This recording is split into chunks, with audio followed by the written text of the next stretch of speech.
Assalamu alaykum wa rahmatullahi wa barakatuh. Wa alaykum salaam wa rahmatullahi. Sheikh, wallahi nimefurahi kuwa na wewe. Karibu. Nimefurahi sana kuwa na wewe. Ni fursa adhimu sana, mshukuru Allah. Bwana, mimi nafurahi zaidi kwa mapokezi yenu. Yeah. Na Allah ajalie katika mizani hasana. Na unajisikiaje kufika jiji la Dar? Naambia jiji la gharama. Kwa nini unasema hivyo? Nimesikia hivyo. Lakini alhamdulillah mapokezi mazuri na naomba Allah adumishie khair. Nafurahi kuona vijana ambao wameamua kushikamana na kamba ya Allah subhanahu wa ta'ala. Yeah. Na ni khairi kubwa kijana akitumia umri wake katika kumridhisha Mola wake na ujana wake. Inshallah. Na aitumie katika ibada kwa sababu itamfaa kesho mbele ya Mwenyezi Mungu. Sheikh, sisi wallahi tumefurahi kuwa na wewe. Shukrani. Tumekusubiri kwa muda sana. Alhamdulillah. Na kwa uwezo wa Mwenyezi Mungu tuko na wewe. Alhamdulillah. Kwa hiyo tunakushukuru sana wallahi. Jazakallah khair wajib. Hilo ni jambo la kwanza. Marhaba. Jambo la pili, binafsi kwa nafasi hii mimi nafurahi sana nikiwa na wewe Sheikh. Wallahi nafurahi sana. Jazakallah. Yaani tangu unasema unakuja tulikuwa tunafurahi sana wallahi. Bas, alhamdulillah. Tunashukuru sana. Mwenyezi Mungu ajalie mapenzi yetu kwa hiyo kwa ajili yake. Amina. Tunajifunza mengi kutoka kwako wallahi. Allah tutakabali. Tunaiga mengi kutoka kwako. La, Allah tutakabali. Lakini tuige katika mambo ya heri. Lakini mkiiga, ulama wanatuambia ikiwa mna dharura watakapoiga watu, waigeni watu ambao wema ambao waliokufa waliko mbele Mwenyezi Mungu, kwa sababu aliyekuwa hai hujui mwisho wake itakuwa vipi. Kwa hivyo angalia wema ambao waliotangulia, na hii ndio nasiha ya masahaba akiwemo Abdullah ibn Mas'ud. Kuna watu wema ambao washaenda mbele ya haki, hao ndio wa kuigwa kisawasawa. Ama waliokuwa hai usigurike nao, kwa sababu hujui mwisho wa mtu itakuwa vipi. Na tuombe Allah tupe mwisho mwema. Na zaidi Allah tupe thabati mpaka kufa kwetu. Amen. Naam. Sheikh, mimi nitakuwa na maswali yangu machache. Sikuyaandaa. Naam. Lakini ni katika maswali ambayo nataka nijifunze sana. Naam. Hususan nchini kwetu Tanzania, vijana na jamii nzima kwa ujumla. Wewe ni mtu maarufu sana wallahi miongoni mwetu. Mimi mara kwanza nimekuona sio kama nilikuwa nakujua, lakini kupitia mawaidha yako unayozidi kuyatoa katika dini, Masjid Jamia Nairobi yametufikia sisi. Kwa hiyo unaweza usielewe uzito wa athari unayoitoa, lakini inafika mpaka Tanzania. Kwa hiyo leo nitakuja na maswali yangu mimi kwa niaba ya wengine bila wao kunipa maswali yao. Marhaba. Ila ni khairi kwamba mitandao kama imeweza kutumika kwa njia nzuri, na wako watu wengi ambao hutumia mitandao kwa khairi pia. Na mwongozo tuliopewa na Mwenyezi Mungu katika Qur'an ni kwamba pindi unapopata neema ni mtihani kutoka Mwenyezi Mungu ya kuangalia kama utashukuru ama utakufuru. Yeah. Kwa hivyo kama nimekuwa sababu ya khairi kuenea, ni mtihani kutoka Mwenyezi Mungu. Na Mwenyezi Mungu yaniangalia kama nitashukuru kwa neema hii ama nitakufuru, na namuomba Allah nijalie niweze kupita mtihani huu. Amina. Kwa sababu mwanadamu mtihani ni aina mbili, ima upate ama ukose. Ukikosa mtihani, namna utakapopita mtihani wa kukosa ni kusubiri. Na ukipata mtihani huo kupata pia ni mtihani, na mtihani huo utapita kwa kushukuru. Kwa hivyo kama ni khairi Mwenyezi Mungu amenijalia mimi sababu, yani watu wameweza kupata mwelekeo katika dini, basi ni mtihani kutoka Mwenyezi Mungu, na naomba Allah nijalie niwe ni mwenye kushukuru. Kama alivyosema Nabii Suleiman, hadha min fadli rabbi liyabluwani ashkuru am akfur. Alipoona neema za Mwenyezi Mungu namna alivyomzidi, asema haya yote nimepewa, basi hii ni mtihani kutoka Mola wangu. Mwenyezi Mungu anipima kuniangalia kama nitashukuru kama nitakufuru. Na hiyo ikiwa hivyo ndo mitume walivyofahamu, na sisi hivyo ndo tufahamu. Kupata pia ni mtihani, na namwomba Allah tujalie tupite mtihani, kwa sababu ni wachache upita mtihani ya kupewa. Allah sema wa qalilu min ibadi shakur, ni wachache katika waja wangu unishukuru. Kwa hivyo Allah tujalie tuwe katika hao wachache. Amen. Na ikiwa yani tumekuwa kwa njia moja au nyingine tumeweza kuathiri watu, basi ni taufiki ya Mwenyezi Mungu na ni mtihani kutoka Mwenyezi Mungu, na tumshukuru Allah, na yote ni kwa taufiki yake. Na zaidi Allah tutakabalie na tudumishe katika khairi hii mpaka kufa kwetu. Amina. Naam. Sheikh, mimi ningependa naanza jambo moja. Marhaba. Ningependa nipate hekima zako kuhusu usawa na uadilifu ama haki miongoni mwa Waislamu wanapofanya mambo yao, shughuli zao, biashara zao, vijana wanaohangaika katika usawa na haki katika dini ya Kiislamu. Kuna aina tabia moja Mwenyezi Mungu akikupatia, yani itakufungulia milango ya khairi nyingi. na usawa ama iwe ni haki, ni uwe na tabia kusema ukweli. Uwe mkweli katika matamshi yako, uwe mkweli katika nia yako, uwe mkweli katika mambo yako. Yani Allah amejalia kwamba atakupa zawadi hapa duniani na zawadi kesho akhera. Wabilaks, kinyume na hicho, ukiwa ni una tabia kusema uongo, wewe ni mwongo katika nia yako, wadhihirisha mambo ama wasema mambo na ndani ya nafsi yako ni kinyume vile unavyoonesha watu, au wasema maneno na maneno ni tofauti na uhalisia wa mambo, hii ni kadhib, ni uongo. Na hii yoyote atakayekuwa na hii sifa basi hafanikiwi. Nafikiri msingi wa khairi yote ni mtu kwa mkweli, na si maneno yangu, ni ufahamu wangu hadithi ya Bwana Mtume sallallahu alaihi wasallam. Kuna hadithi moja iliyopokewa katika Sahih al-Bukhari na Sahih Muslim, hadithi ya Abdullah ibn Mas'ud radhiyallahu anhu. Hadithi ni hadithi ajib, yani Rasul sallallahu alaihi wasallam yahimiza watu kwa wakweli katika matamshi yao, kisha Rasul sallallahu alaihi wasallam aeleza natija itakayopatikana pindi mtu anapokuwa ni mkweli katika maneno yake. Kando na kuhimiza, katika hiyo hadithi pia iwakanya watu, ambia epukaneni na uongo. Kisha katika hiyo hadithi yaeleza maafa yanayopatikana hapa duniani unaposema uongo na maafa kesho akhera.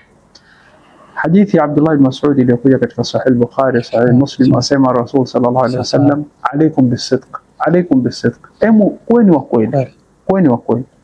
Kisha kaeleza siri ya Mtume sallallahu alaihi wasallam kutaka masahaba wawe wa kweli, alaykum bis-sidq, shikamaneni na ukweli. Fa inna as-sidqa yahdi ila al-birr wa inna al-birra yahdi ila al-janna wa inna ar-rajula la yasduqu hatta yuktabu 'inda Allahi siddiqa wa iyyakum wal-kadhib, na wakanya na nyinyi muepukane na tabia ya kusema uongo. Fa inna al-kadhiba yahdi ila al-fujur wa inna al-fujura yahdi ila an-nar wa inna ar-rajula la yakdhibu hatta yuktabu 'inda Allahi kadhaba. Hadithi hii ni hadithi moja, lakini inatupatia chimbuko ya mtu kupata kufanikiwa na chimbuko cha mtu kupata kudidimia katika maisha yake. Ama kufanikiwa ni mtu kuwa na tabia ukweli, mkweli katika maneno yake, mkweli katika matamshi yake, mkweli katika nia yake, mkweli katika mwenendo wake. Asema Rasul sallallahu alaihi wasallam, alaykum bis-sidq, shikamaneni na ukweli, shikamaneni na ukweli. Fa inna as-sidqa, kwa hakika ukweli huu, yahdi ila al-birr, itawafungulia milango ya kufanya khairi zaidi. Yani wajua kuna mtu atamani kufanya khairi, atamani kubadilisha maisha yake. Sasa Rasul sallallahu alaihi atupatia miongoni mwa sababu ya Allah kukufungulia milango ya khairi ni mtu kwa na tabia kusema ukweli, na mtu kwa mkweli katika matamshi yake, katika maneno yake, katika vitendo vyake, katika nia yake. Kisha Rasul sallallahu alaihi wasallam asema, fa inna sidqa yahdi ila albir, kwa hakika hii ukweli itawaongoza na kuwasukuma katika kufunguliwa milango ya khair. Yahdi inakuongoza katika bir, bir ni amali za khair. Wa inna albirra yahdi ila aljanna, sasa bir ni mema na mazuri.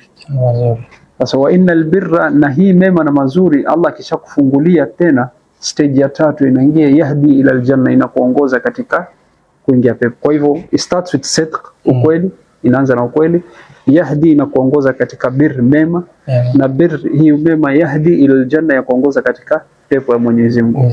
Kisha Rasul sallallahu alaihi wasallam akhitimisha, aeleza faida kwa mkweli, wa inna rajula la yasduq, na katika riwaya fitimu wa yataharra sidq, na mtu atakuwa ni mkweli katika maneno yake na mwenendo wake na nia yake na tabia yake. Atakuwa ni mwenye na tabia kusema ukweli, na pia atakuwa ni mwenye kujichunga, yani asiseme uongo. Hata yuktabu inda Allah siddiqa, kule mbinguni ajulikana fulani siddiq, yule ni mja mkweli wa Mwenyezi Mungu. Allah tujalie. Wa bilaks, opposite yake. Ukija opposite yake, kisha katika hiyo hadithi Rasul wakanya masahaba na yotukanya sisi wafuasi wake. Wa iyyakum wal kadhib, ole wenu na wakanya, epukaneni na uongo. Kisha eleza natija mtu kusema uongo, fa innal kadhiba yahdi ila al-fujur, hii uongo itawafungulia mlango kwenda kufanya maovu zaidi. Kwa sababu angalia, anayesema uongo atakuwa ni mwenye kuvunja ahadi. Ndio. Anayesema uongo atakuwa ni mwenye kupoteza amana. Anayesema uongo atakuwa ni mtu ambaye sifa za munafiki zitapatikana kwake. Kisha Rasul sallallahu alaihi wasallam asema, iyyakum wal kadhib, na waonya msiseme uongo, na wakanya. Fa innal kadhiba yahdi ila al-fujur, kule kusema uongo itawasukuma nyinyi mupate kufunguliwa milango ya shari na maovu. Na Allah akifungua mlango huo, basi mlango wa pili unafunguka baada hapo. Wa innal fujura yahdi ila an-nar, na hii maovu yatakusukuma mpaka uingize moto, itakuongoza mpaka katika moto wa jahannam. Kisha Rasul sallallahu alayhi wasallam asema, wa inna ar-rajula la yakdhib hatta yuktabu inda Allahi kadhaba, na mtu atakuwa na tabia kusema uongo mpaka kule mbinguni atambuka fulani yule mja muongo wa Mwenyezi Mungu. Wal-iyadhu billah. Sasa yani kwa mtu yote ambaye ataka kubadilisha maisha yake, awe ni barobaro au ni mtu mzima, nafikiri mwanzo awe ni mkweli katika nia yake, mkweli katika matamshi yake, mkweli katika vitendo vyake, nia iwe nia sawa, maneno yawe nia sawa, vitendo yawe sawa. Basi mtu kama huyo Allah atamfungulia milango ya khairi, na milango hii ya khairi mwisho Allah atamfungulia mpaka milango ya janna. Na huku akiwa ni mwenye kuepuka, na pia mbinguni atajulikana kama ni mkweli. Kwa bilaks opposite, kinyume chake, huku mtu akiwa na tabia uongo, basi itakuwa chanzo cha kufungulia milango ya shari na maovu. Na huyu mtu mwenye kufanya uongo na kuzungumza uongo na kudanganya, hata pia katika biashara atumia uongo, itamfungulia mlango wa shari. Na mlango wa maovu na shari Allah akifungua, mwisho utafungulia mpaka mlango wa moto wa jahannam. Wal-iyadhu billah. Na mtu atakuwa ni mwenye kusema uongo mpaka mbinguni yatambulika na malaika, yule mja muongo Allah, yule mja muongo Allah. Kwa hivyo kwa hakika yani, na pia ukiwa wewe ni mtu mkweli katika maisha, Allah atakuhifadhi jina lako, heshima yako.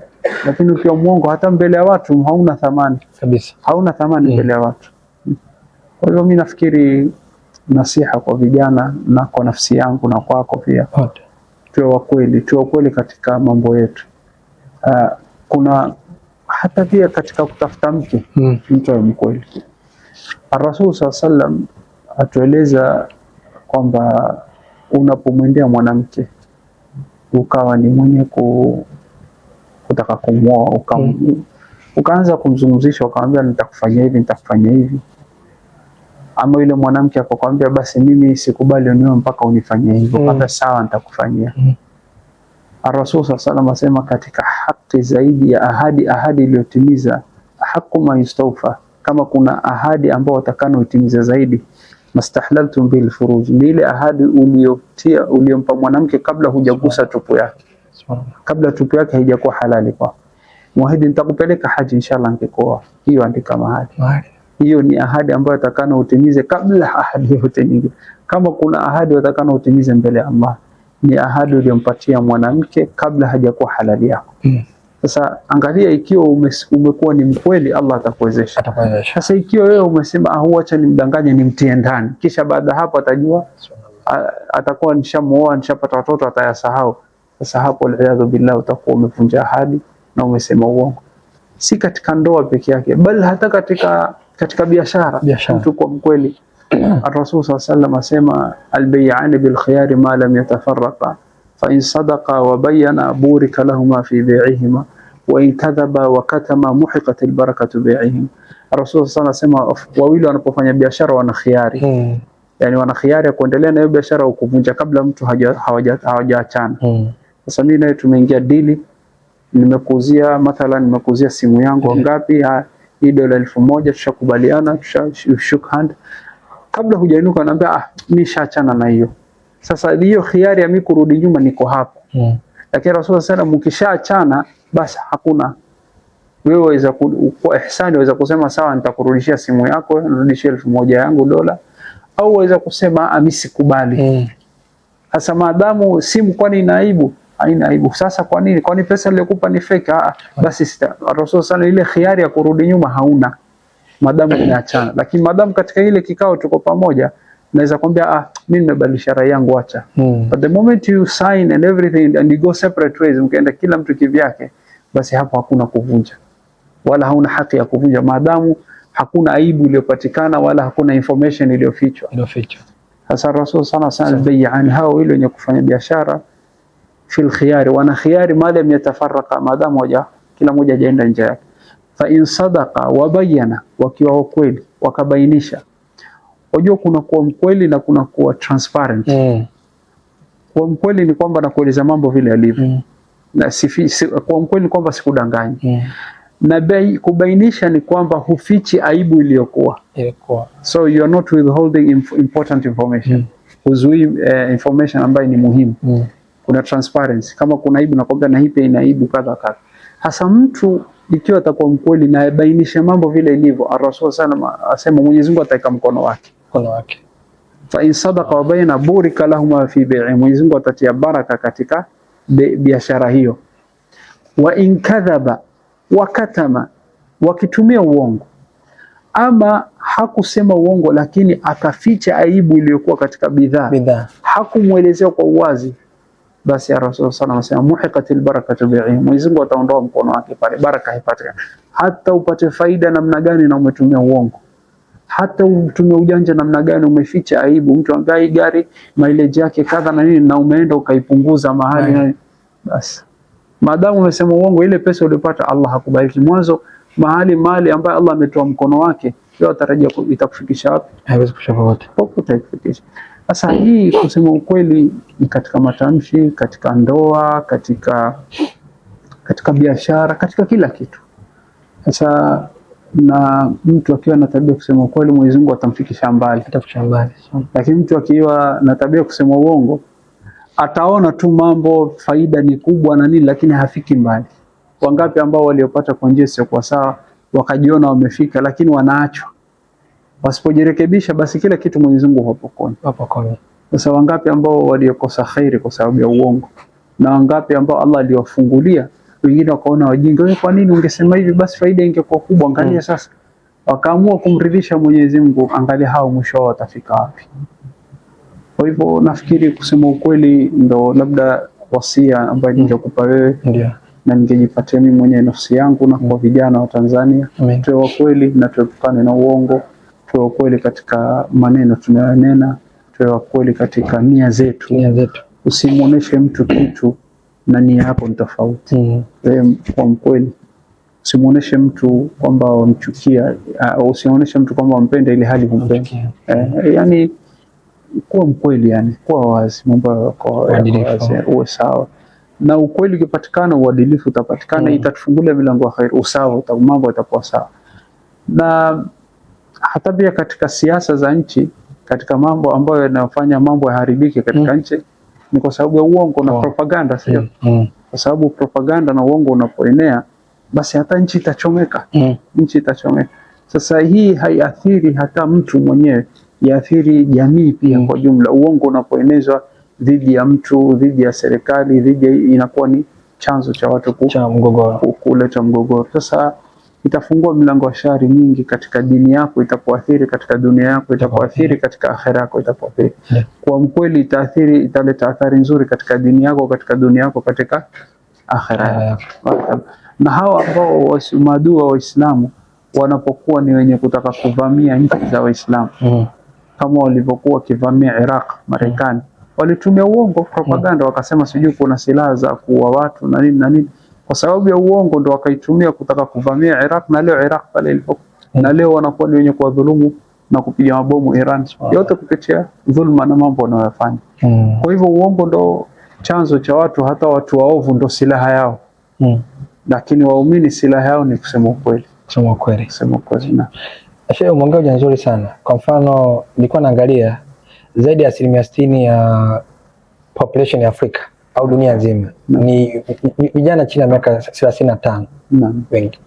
Na tumechukuta katika mazingira ambapo kuna wakati, kwa sababu tunatafuta riziki zetu, kwa sababu nafasi za ajira zimekuwa chache, fursa za kupata uchumi zimekuwa chache, na tuna msukumo mkubwa sana, msukumo katika familia, katika ndoa, katika maisha kila siku. Vijana wetu wanafanikiwa, unaona wewe kama ufanikiwi, inatubidi sisi kuweza kusema uongo. Kuna wakati sio inatubidi, vijana wengine tunafikia hatua ya kusema uongo. Katika nafasi ya kazi unasema kitu ambacho huna ili bado uweze kupata kazi, ili uweze kuweka sawa. Namba moja. Katika familia uweze kutimiza jambo fulani, unasema uongo ili uweze kutimiza kitu fulani. Katika biashara unasema uongo ili uweze kufanikisha jambo fulani. Sasa unamshauri nini kijana ambaye anakutana na mtihani huu, ambapo anakuwa na mstari mwembamba sana kati ya kupata riziki yake na kusema uongo? Anaona ni heri mimi niseme uongo, baadaye basi nitaenda kumlilia Mwenyezi Mungu kwa sababu ndio ananiona. Mwanzo hakuna khairi katika kumkosea Mola wako. Na mafanikio ndugu yangu Nabii iko katika mikono ya nani? Ya Allah. Na Allah ameweka sharti, ukisema uongo mimi nitatoa mkono wangu. Sasa ni mafanikio gani ambayo watarajia sehemu Mwenyezi Mungu ametoa mkono wake? Hapa. Sasa nafikiri ni watu wafahamu ubaya kusema uongo, na mtu kuamini kwamba yule ambaye anaona kwamba yeye atafanikiwa kwa kumkosea Mwenyezi Mungu, na ni katika mambo ambayo mtu lazima arudi aangalie imani yake. Bimaana wewe hufanikiwi mpaka umkosee Mola wako. Inshallah. Yani wewe riziki haiji mpaka umkosee Mola wako. Furaha upati wewe, raha yangu haitimii mpaka nifanye jambo ambalo linamuudhi Mola wangu. Then you have a problem katika imani yako.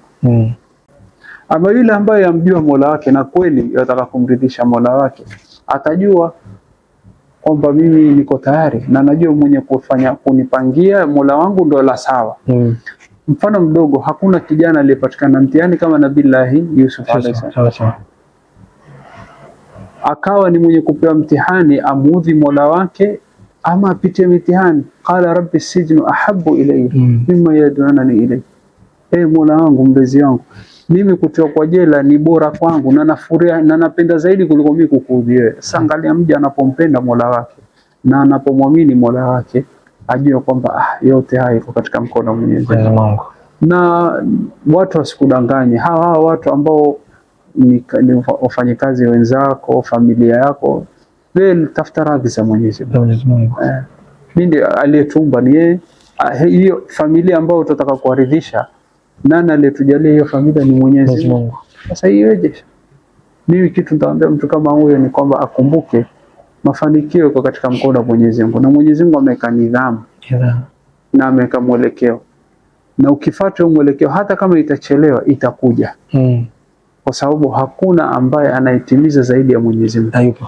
Waman astaqu min Allahi qila, nani aliyekuwa mkweli katika matamshi yake kuliko Mwenyezi Mungu? Hayupo. Waman awfa bi ahdi min Allah, nani anaitimiza ahadi kuliko Allah? Hayupo. Allah amekupa ahadi, ila tu ni sisi. Ar-Rasul sallallahu alaihi wasallam atuonya kwamba tuko na tabia mbaya kama wanadamu ya kutaka vitu kwa haraka. Allah subhanahu. Kutaka vitu kwa haraka, na nafikiri watu wasikudanganya. Hao ambao kesho watakusifu, kijana iko sawa, mambo yake, biashara yake, ndio hao kesho watakutukana. Kesho hao ndio watakukosea heshima. Sasa wewe heshima yako yatoka kwa nani? Na utukufu wako yatoka nani? Je, izza yako yatokamana na wewe kuwa karibu na Mwenyezi Mungu ama watu kukuheshimu? Mwenyezi Mungu. Mwenyezi Mungu. وكنز لا تخاف عليه لصا خفيف الحمل يوجد حيث كنت